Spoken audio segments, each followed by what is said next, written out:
জানি না কে করাচ্ছে কেন করছে, সরকারের নির্দেশিকা সেটা সবাইকে মানতে হবে। যদি কেউ জোর করে খোলায় সেটা কথা বলা উচিত, ঠিক নয়। আর সব জায়গায় মাইক লাগানোর অনুমতিও নাই। মন্দিরে মসজিদে সব জায়গায় মাইক লাগাতে হবে কে বলেছে? যখন এই ধর্মের কাজ শুরু হয়েছে, ভগবান এসছেন, প্রফেটরা এসেছেন, তখন থোড়াই না মাইক ছিল। তো সেই জন্য অন্যের ডিস্টার্ব না হয়, সেই জন্য সাউন্ড কন্ট্রোলে থাকা উচিত। এটা সরকার বলেছে, সেটাই সবার মানা উচিত। জোর করে কিছু করানোর দরকার নেই। পশ্চিমবাংলার সাধারণ মানুষ গরিব, সরকারের কাছে টাকা নেই, কিন্তু কিছু মাফিয়া সরকারের মদতে এত বড় হয়ে গেছে, সরকারের চেয়ে বেশি ধনী হয়ে গেছে। পশ্চিমবাংলায় আরও কত কি দেখতে হবে, সবে সময় আসছে। গত 15 বছর লুটের রাজত্ব চলেছে, তার পরিণাম হচ্ছে এই কিছু লোক ফুলে ফেপে উঠেছে, কিছু নেতা ফুলে ফেপে উঠেছে। তদন্ত চলছে, সবই বেরোবে। আমার জানা নেই চিকিৎসার জন্য বিদেশে যান কি অন্য কোনো কারণে। আরও অনেকে যায় বিদেশে চিকিৎসার জন্য, সবাই যায় না। অনেকে গিয়ে হারিয়ে যান, আমরা দেখেছি 1-2 মাস। কী জন্য যান, এগুলো তদন্ত হওয়ার দরকার আছে। আর চিকিৎসার জন্য যদি ভারতের চেয়ে ভালো চিকিৎসা কোথাও হয় আর সেটার প্রয়োজন হয়, তো সেটা বিবেচনা করবে, ডাক্তাররা লিখে দিন, কোর্ট বিবেচনা করবেন। কিন্তু ভারতবর্ষের ডাক্তার ভালো না, ভারতবর্ষের হসপিটাল ভালো না, আমার মনে হয় না।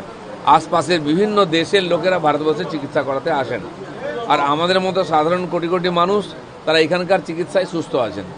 এর আগেও একজন ক্রিকেটারের উপরে বাংলাদেশে অ্যাটাক হয়েছিল, বাড়িঘর ভাঙা হয়েছিল। তো ওখানে যা চলছে সেটা অমানবিক।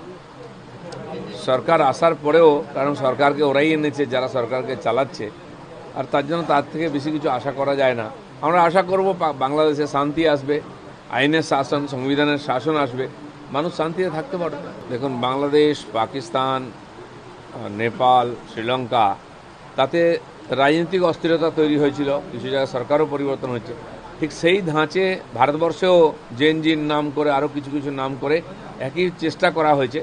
কিন্তু যারা এটা করছেন বিদেশি দ্বারা অনুপ্রাণিত হয়ে, বিদেশের সহযোগিতায়, তারা জানেন না ভারতবর্ষের সমাজ অনেক স্থিতধী, অনেক পুরনো এখানকার কালচার। তারা হঠাৎ কারো কথায় নাচেন না। কিছু অর্বাচীন লোক লাফালাফি করেছে, তাদেরকে আইনের সামনে আনা হচ্ছে।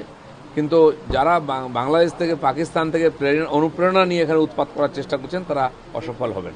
कि बांग्लादेश में जो हो रहा है वो एक विदेश है, हम उसमें कुछ नहीं कर सकते हैं। लेकिन बात सही है, हमें भी चिंता की बात है कि बांग्लादेश और पाकिस्तान जैसा टेररिस्ट कंट्री अगर बगल में रहे तो हमें चिंता होती है। तो लेकिन हमारे देश में भी कुछ नेता है जो पाकिस्तान के साथ, बांग्लादेश के साथ आवाज़ मिला के बात करते हैं। ये हमारे लिए चिंता की बात है। नहीं, SSKM हॉस्पिटल कलकत्ता में देश में बहुत नामी ग्रामी है, अच्छे डॉक्टर हैं, व्यवस्था भी ठीक है, और करोड़ों लोग उससे सेवा लेते हैं। तो मुझे लगता है कि राजनेताओं को भी भरोसा करना चाहिए। और मेरी माँ की भी हार्ट की ट्रीटमेंट वहीं हुई थी। तो ऐसे लोगों का जो भरोसा है उसको नहीं तोड़ना चाहिए। अगर वहाँ के डॉक्टर किसी को बोलते हैं कि विदेश में अच्छे चिकित्साएं जा सकते हैं, तो लिखे, फिर कोर्ट उसके ऊपर विचार करें।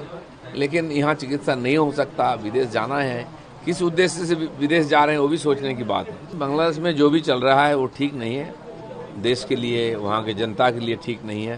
सरकार बना है, जिन्होंने बनाया उसी ने चला रहे हैं। इसलिए हमें जो उम्मीद है कि बांग्लादेश बहुत जल्दी ट्रैक में आएगा और वहाँ की जनता शांति से जी पाएगा। आज बंगाल सरकार की कैबिनेट मीटिंग है, उसमें बहुत सारा निर्णय लिया जाएगा। जैसा घोषणा लगातार हो रहा है, सुधार हो रहा है, और भी कुछ नया घोषणा होने वाला है। पूरा देश में बारिश जोरदार हो रही है। अभी कलकत्ता में कल से हो रहा है, अस्त व्यस्त है पूरा व्यवस्था।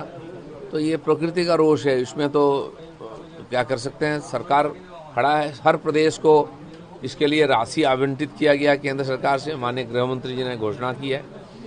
और आसाम की बाढ़ लगता है कंट्रोल से बाहर है, अभी जनता परेशान है, और जब तक बारिश नहीं रुकती है तो कंट्रोल करना मुश्किल है। राहत शिविर में जाके लोग रह करके और अपने को बचाएं।